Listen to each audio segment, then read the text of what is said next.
శ్రీమాత్రే నమః. దేవీ శరన్నవరాత్రుల్లో మొదటి రోజు సెప్టెంబర్ 22వ తారీఖు సోమవారం రోజున ఆశ్వీజ శుద్ధ పాడ్యమి. అమ్మవారు బాలా త్రిపుర సుందరి రూపంగా ఉంటారు. ఈరోజు అమ్మవారికి పసుపు పుష్పాలతో అలంకరణ చేయటం చాలా విశేషం. అలాగే అమ్మవారికి పసుపు వస్త్రాన్ని అంటే బంగారపు వస్త్రాన్ని మనం సమర్పణ చేసుకుంటాం. బంగారు కలర్ని అమ్మవారికి సమర్పణ చేసుకుంటాం ఉత్తమం. అలాగే అమ్మవారికి చక్కెర పొంగలి కానీ పసుపుతో తయారు చేసినటువంటి అన్నాన్ని కానీ నైవేద్యంగా పెడితే అమ్మవారి అనుగ్రహాన్ని సులభంగా పొందవచ్చు. అందరము అమ్మవారి యొక్క త్రిపుర సుందరి అష్టోత్తరం, త్రిపుర అష్టోత్తరము ఉంటుంది, త్రిపుర దేవి అష్టోత్తరం. ఆ అష్టోత్తరాన్ని చదువుకున్నా లేకపోతే బాలా త్రిపుర సుందరి అష్టోత్తరాన్ని చదివిన సకల పుణ్యాలని మీరు పొందవచ్చు, అమ్మవారి అనుగ్రహాన్ని పొందవచ్చు. ఇక్కడ శుభంకరి దేవస్థానములో మనము ఈ యొక్క అమ్మవారికి, గౌరీ అమ్మవారికి ప్రతి నిత్యము కూడా ఈ నవరాత్రుల్లో ఉదయం అభిషేకము, విశేష అలంకరణ సేవ, అలాగే అమ్మవారికి ప్రీత్యర్థము, అమ్మవారి అనుగ్రహము కోసమై చండీ యాగాన్ని మనం ఆచరణ చేస్తున్నాం. శతచండీ యాగములో మొదటి రోజు ప్రారంభమవుతుంది మనకి. ఈ యొక్క మొదటి రోజున అమ్మవారిని మనము ఇష్టముతో ఆరాధన చేస్తే మనకి ఉన్నటువంటి కష్టములన్నీ కూడా తొలగుతాయి. ఈ 9 రోజులు చండీ యాగములో మనమందరము కూడా పాల్గొనేటువంటి సదవకాశం ఉన్నది. కాబట్టి భక్తులు అమ్మవారి అనుగ్రహాన్ని పొందుటకై చండీ యాగంలో పాల్గొవచ్చు. ఉదయాన్నే గణపతి పూజ పుణ్యాహవచనం అయిన తర్వాత, అమ్మవారికి శుద్ధ స్నానం అయిన తర్వాత, అలంకరణ సేవ తరువాత చండీ సప్తశతి హోమము ప్రతిరోజు కూడా 9 గంటల నుంచి 12 గంటల వరకు మన దేవస్థానంలో జరుగుతుంది. 12 గంటలకి మాధ్యాహ్నిక అర్చన ఉంటుంది. ఆ అర్చనా విధానముతో అమ్మవారికి ప్రాతకాల పూజని ముగిస్తాం. సాయంకాలం మరలా అమ్మవారికి విశేషముగా చండీ సప్తశతి పారాయణతో పాటుగా గోక్షీర శ్రీచక్రాభిషేకాన్ని ఆచరణ చేస్తాము. దాని తర్వాత అమ్మవారికి సౌందర్యలహరి పారాయణ, లలితా స్తోత్రములతో అర్చన, మహానీరాజనము, మహామంగళహారతి, తీర్థ ప్రసాద సేవ, ఉయ్యాలలో అమ్మవారిని ఉంజల సేవగా భావించి అమ్మవారికి ఉయ్యాల సేవలు చేస్తాం. మనము మొదటి రోజున ఆశ్వీజ శుద్ధ పాడ్యమి రోజున అమ్మవారిని త్రిపుర సుందరి రూపంగా మనం ప్రాకృతికములో ఆరాధన చేస్తూ ఉంటాం. అయినప్పటికీ వేదశాస్త్రములో ప్రథమం శైలపుత్రీచ, శైలపుత్రీ దేవిగా అమ్మవారిని మనం ఆరాధన చేస్తాం. కాబట్టి అందరూ ఓం శైలపుత్రే నమః అనేటువంటి నామాన్ని స్మరణ చేస్తూ అమ్మవారిని పూజించటము చాలా విశేషం. రెండో రోజు దేవీ నవరాత్రుల్లో 23వ తారీఖు మంగళవారం గాయత్రి స్వరూపంగా అమ్మవారిని మనం ఆరాధన చేస్తాం. అమ్మవారికి ఆకుపచ్చ వస్త్రాన్ని సమర్పణ చేయటము, గాజులతో అలంకరణ చేయటము, మినప వంటలు అలాగే గారెలని నైవేద్యంగా పెట్టడము చాలా విశేషము. గాయత్రి అష్టోత్తరాన్ని ప్రతి ఒక్కరము కూడా అమ్మవారి దగ్గర చదువుకుని అమ్మవారి యొక్క అనుగ్రహాన్ని పొందుదాం. ఈ యొక్క దేవీ శరన్నవరాత్రుల్లో రెండో రోజు మన దేవాలయంలో అమ్మవారికి విశేషమైనటువంటి అలంకరణతో పాటుగా చండీ యాగము కూడా రెండో రోజు. ఒకరోజు మనం చండీ యాగంలో పాల్గొవాలంటే మనము మన పేరుతో 9 చండీ పారాయణలు, 1 చండీ హోమము, 1000 నవారణ మహామంత్ర జపము మన పేరుతో జరుగుతుంది. ఇది ఒక గొప్ప సదవకాశం. అలాగే సాయంకాలం పూట అమ్మవారికి విశేషమైనటువంటి ఆరాధనతో పాటుగా ఊంజల సేవ అంటే ఉయ్యాలలో అమ్మవారిని మనము సేవ చేసుకుని అమ్మవారికి మహానీరాజనము, మంత్రపుష్పము, తీర్థప్రసాద సేవలు మన దేవాలయంలో జరుగుతున్నాయి. ఈ యొక్క గాయత్రి అమ్మవారి స్వరూపముగా అమ్మవారిని ఆరాధన చేయటం ద్వారా విద్యార్థులకి చక్కటి విద్యాబుద్ధులు కలుగుతాయి. అలాగే వ్యాపారస్తులు కానీ ఉద్యోగస్తులకు కానీ ఈ యొక్క యాగములో పాల్గొనడం ద్వారా అఖండమైనటువంటి కీర్తి లాభాలు జరిగేటువంటి అవకాశాలు పుష్కలంగా ఉంటాయి. గాయత్రి స్వరూపమైనటువంటి అమ్మవారిని ప్రతి ఒక్కరము ఆరాధన చేసి అమ్మవారి అనుగ్రహాన్ని పొందుదాం. దేవీ నవరాత్రుల్లో 3వ రోజు సెప్టెంబర్ 24వ తారీఖు బుధవారం ఆశ్వీజ శుద్ధ తదియ. అమ్మవారు అన్నపూర్ణా స్వరూపముగా ఉంటారు. ఈరోజు అమ్మవారిని మనము అన్నపూర్ణా స్వరూపంగా ఆరాధన చేస్తాం. కాబట్టి అమ్మవారికి వంకాయ కలర్, నీలం కలర్ అంటారు కదా, ఆ కలర్ వస్త్రం అంటే చాలా ఇష్టం. వంకాయ కలర్ వస్త్రాన్ని అమ్మవారికి సమర్పణ చేయటము, నీలం కలరు. అలాగే ధాన్యములు, మన ఇంట్లో ఉన్నటువంటి ధాన్యములన్నిటినీ కూడా అమ్మవారి చుట్టూ కూడా పేర్చి ధాన్యాధిపతి అయినటువంటి అమ్మవారిని మనము అన్నపూర్ణ అష్టోత్తరముతో ఆరాధనని చేసి పాల పాయసాన్ని నైవేద్యంగా పెట్టి వచ్చినటువంటి వారందరికీ కూడా ఇచ్చి మనం కూడా ప్రసాదాన్ని తీసుకుంటే మనకి అమ్మవారి అనుగ్రహం లభిస్తుంది. దేవీ నవరాత్రులలో 4వ రోజు సెప్టెంబర్ 25వ తారీఖు గురువారం ఆశ్వీజ శుద్ధ చవితి. ఈరోజు అమ్మవారిని కాత్యాయని స్వరూపంగా మనం ఆరాధన చేస్తాం. కాబట్టి అమ్మవారికి ఎర్రటి వస్త్రం అంటే చాలా ఇష్టం. ఎరుపు, గులాబీ కలర్ అంటారు కదా, అదైనా పర్వాలేదు.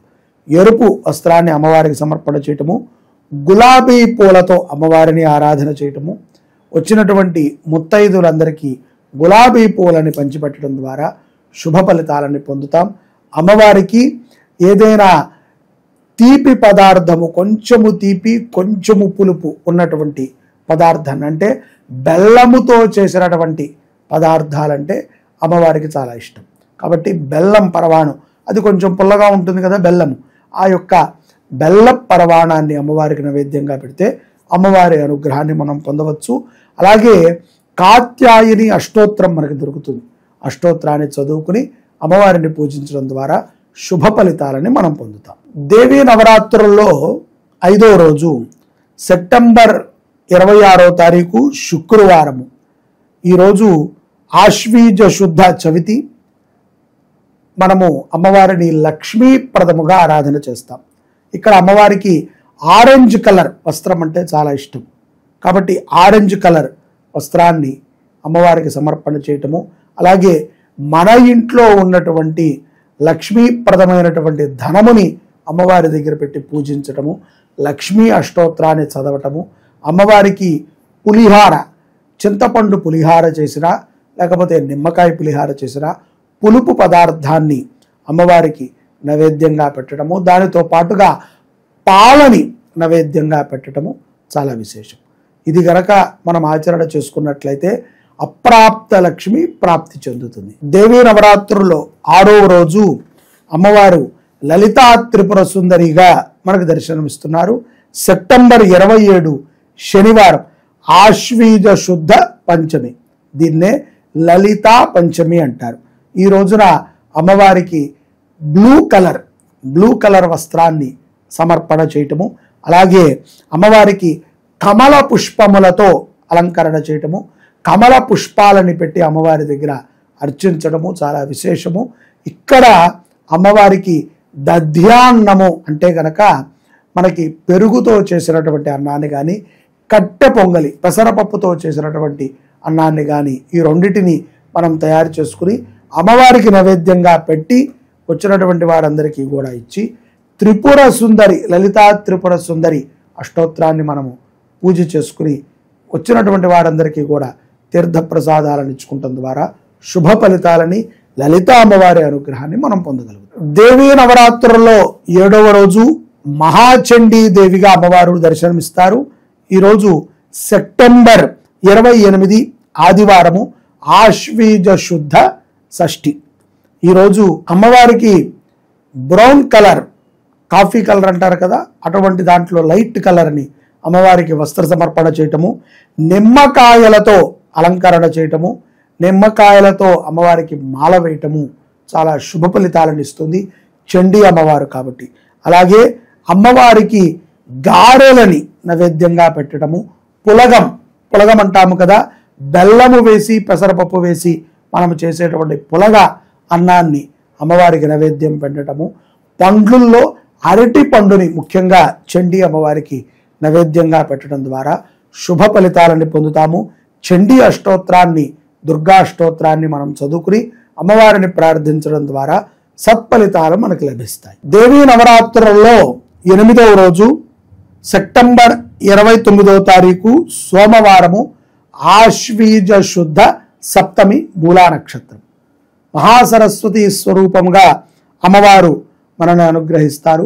శ్వేత వస్త్రం, అమ్మవారికి తెల్లటి వస్త్రాన్ని సమర్పణ చేయటము, పిల్లలు చదువుకునేటువంటి పుస్తకాలని, పెన్నులని, ఈ యొక్క పలక, బలపము ఇత్యాది వాటన్నిటినీ కూడా అమ్మవారి సన్నిధానంలో పెట్టి సరస్వతి అష్టోత్రాన్ని చదవటము, అమ్మవారికి ప్రీతిగా చక్కెర పొంగలి మరియు శనగలని నైవేద్యంగా పెట్టడము విశేషమైనటువంటి అనుగ్రహం పొందేటువంటి గొప్ప అవకాశం మనందరికీ లభిస్తుంది.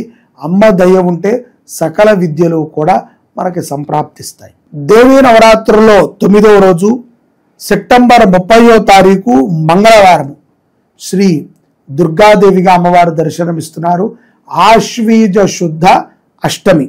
ఈరోజు అమ్మవారికి ఎర్రటి వస్త్రము, ఎర్రటి దానికి బంగారు కలరు మిశ్రమించబడినటువంటి బార్డర్ ఉన్నటువంటి వస్త్రమైనా మంచిదే.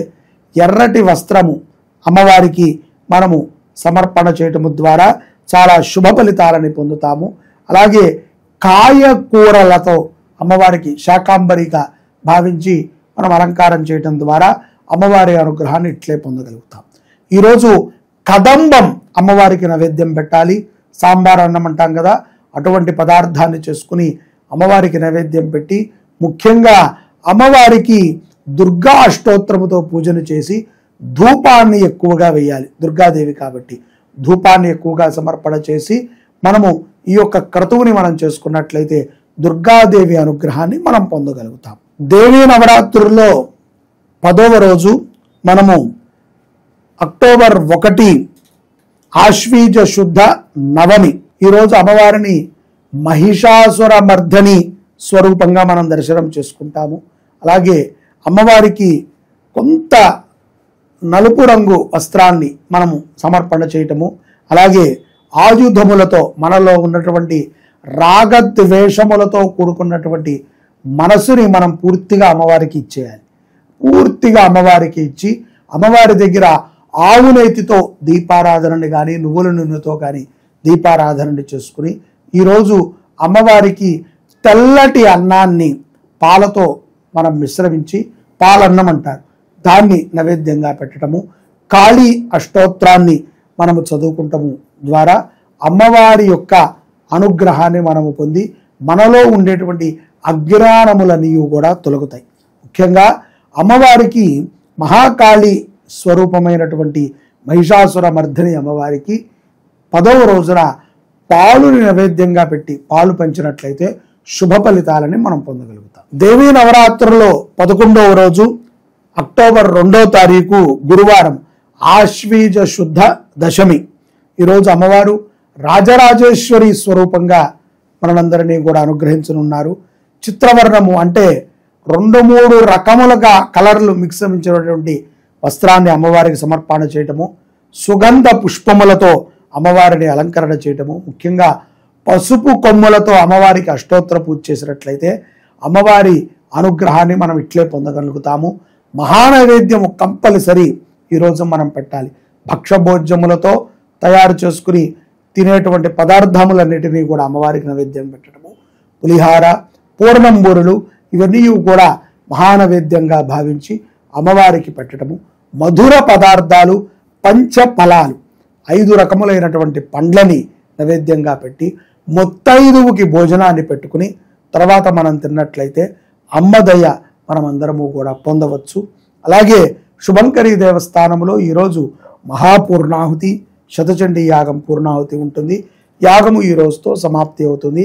నవరాత్రులు కూడా ఈ రోజుతో సమాప్తి అవుతాయి. సాయంకాలము శమీ వృక్ష దర్శనము, శమీ వృక్ష పూజ చాలా విశేషం. జై శుభంకరి.